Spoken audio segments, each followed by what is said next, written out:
नमस्कार दोस्तों, मैं डॉक्टर सचिन और मेरे यूट्यूब चैनल में आप सब लोगों का बहुत बहुत स्वागत है।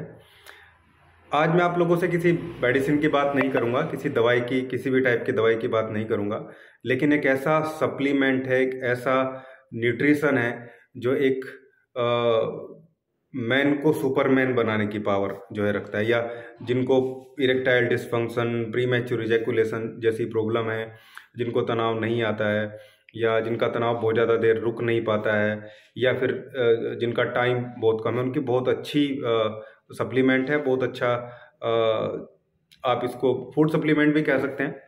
हालांकि ये हमारी बॉडी में बनता है, कई बार जब इसकी कमी हो जाती है या एब्जॉर्प्शन अच्छे से ना हो तब बहुत सारी प्रॉब्लम क्रिएट होती है। तो इस बारे में आज की वीडियो रहेगी। चलिए आज का वीडियो स्टार्ट करते हैं।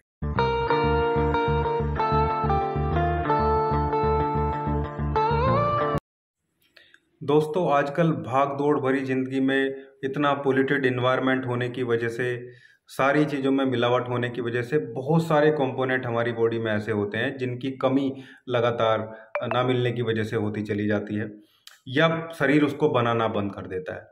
वैसा ही एक कंपोनेंट है एल आर्जिनिन, जिसके बारे में मैं आज आपको बता रहा हूँ। ये एक अमीनो एसिड है, अमाइनो एसिड या अमीनो एसिड। ये हमारी बॉडी में ही बनता है और प्रोटीन को बनाने में, प्रोटीन से या समझो खाने से प्रोटीन निकालने में बहुत इंपॉर्टेंट रोल प्ले करता है। मर्द की समस्याओं की नंबर 1 सप्लीमेंट के रूप में आप इसको देख सकते हैं। अभी हाल फिलहाल आप देखेंगे बड़े बड़े यूरोलॉजिस्ट, बड़े बड़े सेक्सोलॉजिस्ट इसको प्रीफर कर रहे हैं। पहली चॉइस उनकी यही रहता है। ये स्टेमिना को बहुत तेजी से बढ़ाता है। जिम में जाने वाले लोग वर्कआउट करने से पहले भी इसका सेवन करते हैं, जिम के ट्रेनर भी इसको देते हैं, इतना सेफ है ये। और ये स्टेमिना को ऐसे कर देता है, मान लो कोई डिप्स की बात कर रहा है, ठीक है, या पुशअप्स की बात कर रहा है, अगर वो 100 पुशअप डेली लगा रहा है तो ऐसा संभव है कि एल आर्जिनिन लेने के बाद में वो उस दिन 120 पुशअप लगा पाए।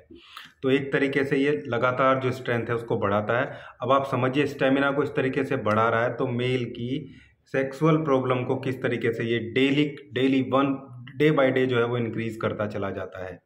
और ये प्रोटीन को बनाने में, प्रोटीन को बिल्ड करने में बहुत बड़ा रोल प्ले करता है। इसके अलावा सर्कुलेशन में भी बहुत बड़ा रोल है इसके हमारे। लेकिन एक्चुअली ये क्या करता है वो समझना जरूरी है। कौन लोग इसको ले सकते हैं वो समझना जरूरी है। कौन लोग इसको नहीं ले सकते हैं वो उससे भी ज़्यादा समझना जरूरी है। बहुत सेफ सप्लीमेंट है, कोई बहुत ज़्यादा कॉन्ट्राडिक्शन या साइड इफेक्ट इसके देखने को नहीं मिलते हैं, लेकिन फिर भी आइडिया रहेगा तो आप देखेंगे कि बहुत बड़े लेवल पे ये मैसिव तरीके से बड़े बड़े यूरोलॉजिस्ट, बड़े बड़े सेक्सोलॉजिस्ट इसको यूज़ कर रहे हैं। एल आर्जिनिन की मैं बात कर रहा हूँ। मैंने बताया हमारी बॉडी में बनता है, हमारी बॉडी खुद इसको प्रोड्यूस करती है, क्योंकि प्रोटीन रिच फूड से जो प्रोटीन को निकालने का काम है वो यही करता है। इसके अलावा इससे कुछ और चीज़ें भी बनती हैं, जैसे इससे एक बहुत इम्पोर्टेंट चीज़ का ये रिलीज कराता है, वो होती है हमारी NO, nitric oxide. Nitric oxide को आप समझिए कि ये ब्लड वेसल्स को डायलेट करने का काम करता है। वैसो डायलेटर है, मतलब जिस एरिया में खून नहीं पहुंच पा रहा है किसी भी रुकावट की वजह से, किसी भी वजह से, वहां ये खून पहुंचाने की ताकत रखता है। तो एक आदमी के, एक मेल के पेनिस में अगर इरेक्शन नहीं हो रहा है, इसका मतलब ब्लड का फ्लो अच्छे से नहीं हो रहा है, तो ये वहां ब्लड पहुंचाने की पूरी पावर रखता है, पूरी पावर रखता है। प्रोटीन का निर्माण तो करता ही है, वो तो है ही, लेकिन इसके अलावा नाइट्रिक ऑक्साइड बहुत इंपॉर्टेंट तरीके से NO को ये हमारे शरीर में बनाता है, जो ब्लड वेसल्स को ओपन करती है। नाइट्रिक ऑक्साइड ब्लड वेसल को ओपन कर देती है, चौड़ा कर देती है उनको ज़्यादा ब्लड फ्लो होने के लिए। तो इरेक्टाइल डिसफंक्शन, प्रीमेच्योर इजैकुलेशन, सब में ये बहुत अच्छे से काम करता है, लेकिन खासकर इरेक्टाइल डिसफंक्शन की बहुत अच्छी रेमेडी है। इसके अलावा भी और दूसरे जो बेनिफिट है इसके हैं, जिसको एज ए सप्लीमेंट लोग यूज़ करते हैं।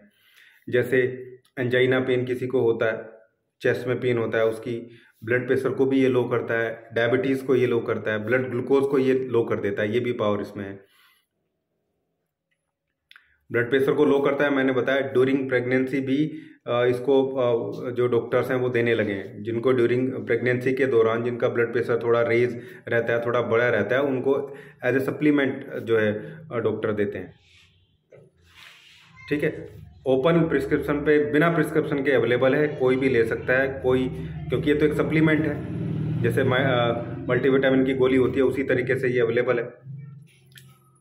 इरेक्टाइल डिसफंक्शन को मैंने बताया बहुत अच्छी, पेरिफेरल आर्टरियल डिजीज जो होती है उसकी भी बहुत अच्छी रेमेडी है, ये बड़े अच्छे तरीके से काम करता है।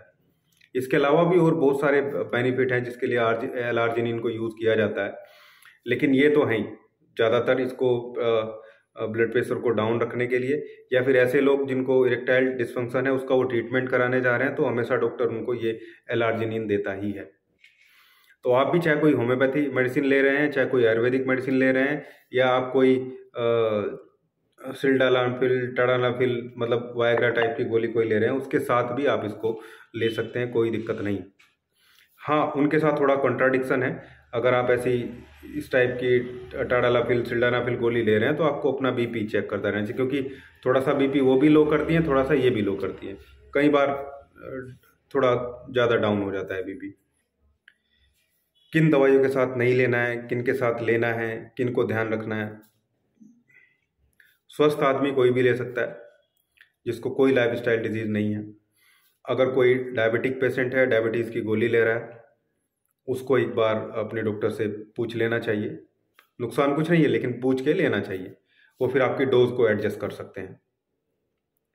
अगर आप ब्लड प्रेशर की गोली ले रहे हैं तो आपको अपने डॉक्टर से एक बार पूछ लेना चाहिए, क्योंकि ये भी खुद वैजोडाइलेटर है तो ब्लड प्रेशर को ये भी डाउन करेगा। जब नसें चौड़ी हो जाएंगी, फैलेंगी, तो ब्लड प्रेशर थोड़ा सा डाउन तो होगा ही। तब आपको एक बार अपने डॉक्टर, चाहे आप कोई भी, चाहे आप होम्योपैथी की दवाई ले रहे हैं ब्लड प्रेशर की, चाहे आप आयुर्वेद की दवाई ले रहे हैं, चाहे आप एलोपैथी की दवाई ले रहे हैं, डायबिटिक की दवाई चाहे आप होम्योपैथी की ले रहे हैं, चाहे आप आयुर्वेद की ले रहे हैं, चाहे आप एलोपैथी की ले रहे हैं, कोई भी डायबिटीज़ की आप दवाई ले रहे हैं तो आपको एक बार डॉक्टर से पूछ लेना है L-आर्जिनिन वो आप ले सकते हैं या नहीं ले सकते हैं, वो आपको बताएंगे, आपकी डोज एडजस्ट करेंगे, आपकी जो मेडिसिन आप ले रहे हैं, क्योंकि ये तो कम करेगा ही। इसके अलावा जिनको ब्लीडिंग पाइल्स है, जिनको बवासीर है, उससे खून निकलता है, क्योंकि जो नाइट्रिक ऑक्साइड है वो वेन्स को भी डायलेट करता है, तो कई बार उनको ज़्यादा ब्लीडिंग हो सकती है। ऐसे लोगों को, या और दूसरा जो कोई सिल्डेनाफिल या वायग्रा टाइप की जैसी गोली है वो लेते हैं, तो उस टाइम आपको उसकी जो डोज है उसको आधा कर देना है, या उसको बंद भी कर सकते हैं कुछ दिन के लिए, क्योंकि वहाँ वो थोड़ा सा ब्लड प्रेशर डाउन करती है, ये भी थोड़ा सा ब्लड प्रेशर डाउन करती है। बाकी स्वस्थ आदमी को कोई दिक्कत नहीं है, क्योंकि ये तो एक सप्लीमेंट है, इसका अपना इफेक्ट है। हाँ, ये मैंने बताया कि नाइट्रिक ऑक्साइड रिलीज होती है, नाइट्रिक ऑक्साइड के रिलीज होने को ये बढ़ाता है बॉडी में, तो इससे क्या होगा, इससे ब्लड सर्कुलेशन प्रॉपर होगा, जिस जगह ब्लड नहीं पहुंच रहा है वहाँ पे ब्लड पहुंचेगा, बहुत अच्छे से ब्लड की सप्लाई होगी। तो इस तरीके से मैक्सिमम केसेस में L-आर्जिनिन जो है वो बहुत सेफ सप्लीमेंट के तरीके से इसको आप देख सकते हैं। और बस जो सर्टेन टाइप की मेडिसिन हैं उनको थोड़ा सा ध्यान रखेंगे, वो मैंने आपको बता दिया। अगर आप डायबिटीज़ की किसी भी पैथी की मेडिसिन ले रहे हैं, आप blood pressure, high blood pressure की किसी भी पैथी की मेडिसिन ले रहे हैं, तो आपको थोड़ा ध्यान रखना है। इसके अलावा अगर आपको पाइल्स वगैरह हैं, तो ब्लीडिंग पाइल्स हैं खासकर, तो उनकी आप मेडिसिन ले रहे हैं तो एक बार आप अपने डॉक्टर से पूछ लें। चाहे होम्योपैथी मेडिसिन ले रहे हैं तो होम्योपैथी डॉक्टर से पूछें, आयुर्वेद ले रहे हैं तो आयुर्वेद वाले से पूछें, क्योंकि ये सप्लीमेंट है, इसलिए किसी के साथ ऐसा कोई नुकसान देने वाली चीज़ नहीं है। ऊपर से हमारी बॉडी में ये बनता भी है, जैसे हमारी बॉडी में और भी बहुत सारी चीज़ें बनती हैं, जब उनकी कमी हो जाती है तो हम उनको बाहर से लेते हैं। तो ये क्या है, आजकल भाग दौड़ भरी ज़िंदगी में ऐसा हो रहा है, कुछ चीज़ों की कमी हो जा रही है तो उनको एज ए सप्लीमेंट हमें लेना होता है। और सभी पैथी में धीरे धीरे अब सप्लीमेंट आने लगे हैं। होम्योपैथी में भी बहुत सारी कंपनी सप्लीमेंट बनाने लगी हैं, आयुर्वेद में भी बनाने लगी हैं, आयुर्वेद में तो पहले से ही बन रही हैं। तो सप्लीमेंट की रिक्वायरमेंट पड़ेगी, अभी भी पड़ रही है, आगे और ज़्यादा पड़ेगी बाहर से लेने की, क्योंकि सब कुछ इतना पॉल्यूटेड हो गया है। तो ये था आज का वीडियो, उम्मीद करता हूँ आप लोगों को अच्छा लगा होगा। अच्छा लगा तो लाइक कीजिए, शेयर कीजिए, चैनल को सब्सक्राइब जरूर कीजिएगा। Thank you.